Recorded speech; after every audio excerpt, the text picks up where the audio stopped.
Hi mga kahehe! So, for today's video, kami ay maglalakad-lakad at lalabas ng very light dahil kami ay naboboard. Sasama namin kayo. Let's explore everything under the cherries. And, maliligo muna ako. Balikan ko kayo right after kumaligo. Tapos na ako maligo mga kahehe. So, maglalagay lang ako sa buho ko ng treatment. So, ito yung ginagamit ko. Bremod Premium Series 10-in-1 Hair Cream. Serum to. And maganda siya. Sobrang ganda nito. So, maglalagay lang tayo sa ating vocabulary na parang bakit mainit yun. Hindi akong patungan.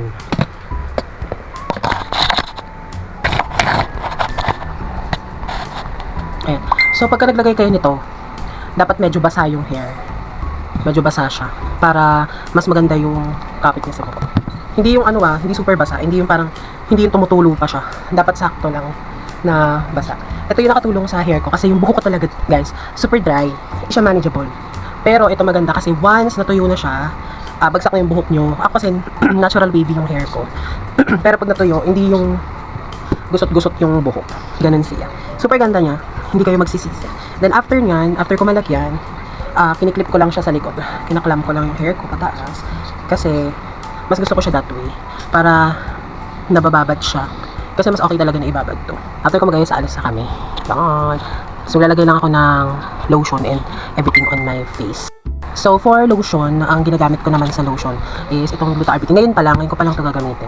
Gluta Arbutin ng Perfect Skin. Medyo hindi ko na siya bet. Pero okay na din. Kasi may white cast Pero okay naman siya. Pero gumagamit kasi ako ng ng serum.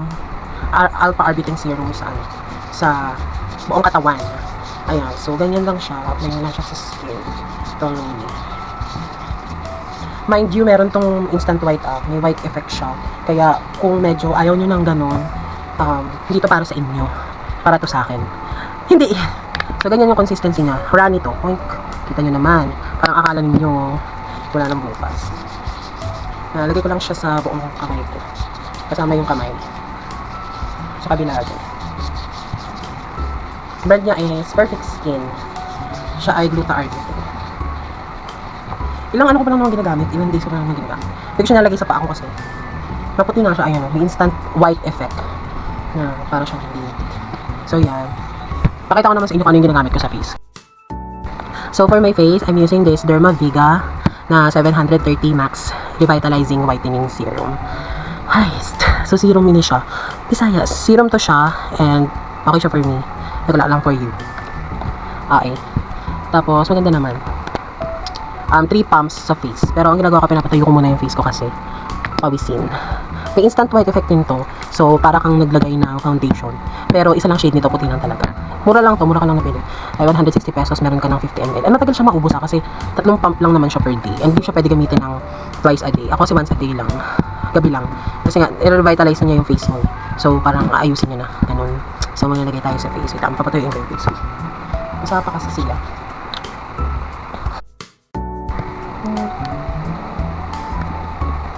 Ito siya.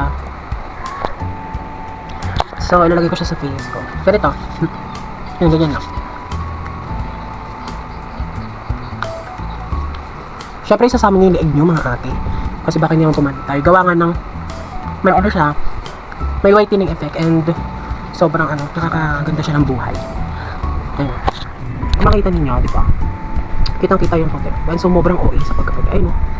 Hindi na siya pantay, na zombie. Ayan, ganyan siya.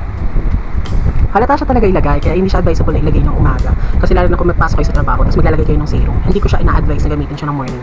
Kasi, meron siyang whitening effect and talagang magiging mukha multo kabi.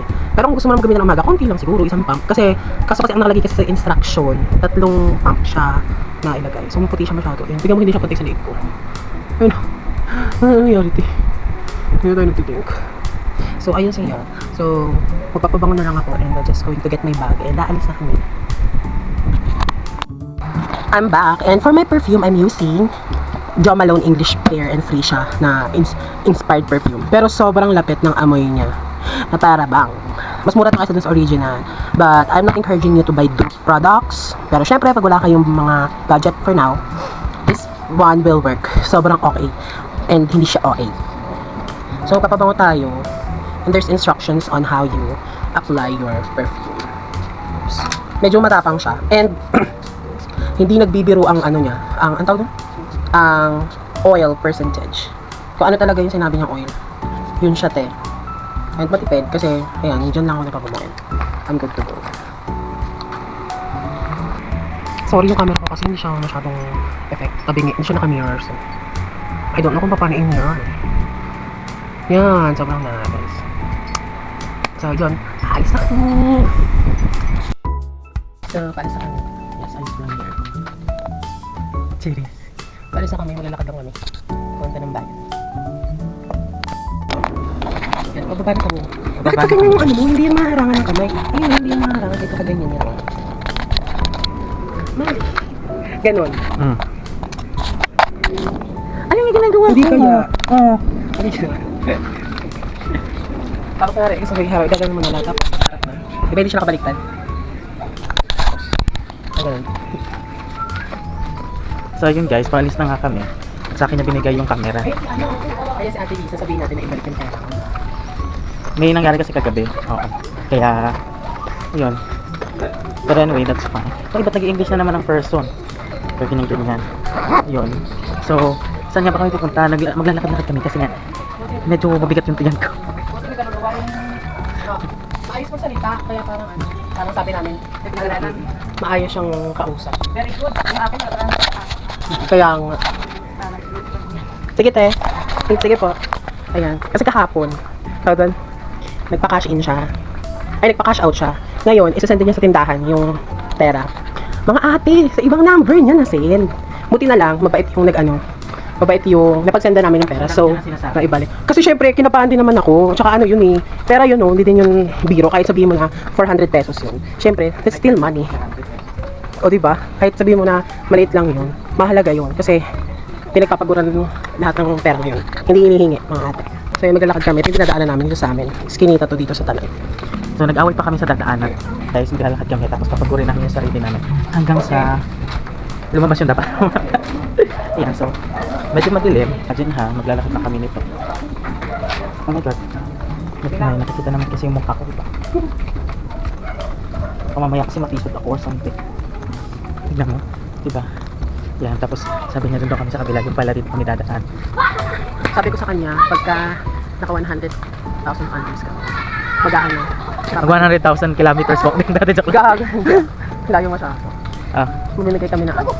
iPhone. wow, sana all iPhone. iPhone 5S. Oh, Sobrang talaga. luma. So, Madilim. pakita mo sa kanila yung daan. So eto guys, we're walking here. Hindi kami. Tadan tadan tadan. Tadan tadan tadan. Ayan. Yung nakikita niyo liwanag na yan, ano lang po yan, street light. Hindi po yan ano ha. Ano siya, street light na handog ng aming butihing kapitan. Wow. Dito sa Barangay San Jose. Ay naman ngayon, hindi naman siya maulan. Unlike naman nakaraang araw, bumabagyo kasi. Kasi ang target talaga, yung Manila, Luzon, gitnang Luzon. So ngayon, okay na, mahangin nga lang. Kaya nakakapaglakad na kami.